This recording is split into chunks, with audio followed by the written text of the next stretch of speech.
Bitootessa tokko bara 2017 ganama har'aa balaa konkolaataa Shawaa Lixaa bosona Cillimoo keessatti mudateen lubbuun namoota 40 ol ta'an darbe jedhame. Hanga ammaatti lubbuun namoota balaa kanaan du'anii dabalaa jiraachuun ganama har'aa balaa konkolaataa Shawaa Lixaa bosona Cillimoo keessatti mudateen lubbuun namoota 40 ol ta'an darbe jedhame.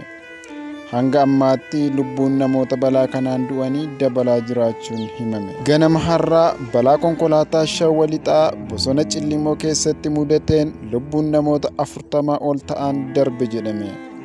Hanga ammaatti lubbuun namoota balaa kanaan du'anii dabalaa jiraachuun ganama har'aa balaa konkolaataa Shawaa Lixaa bosona Cillimoo keessatti mudateen lubbuun namoota 40 ol ta'an darbe jedhame.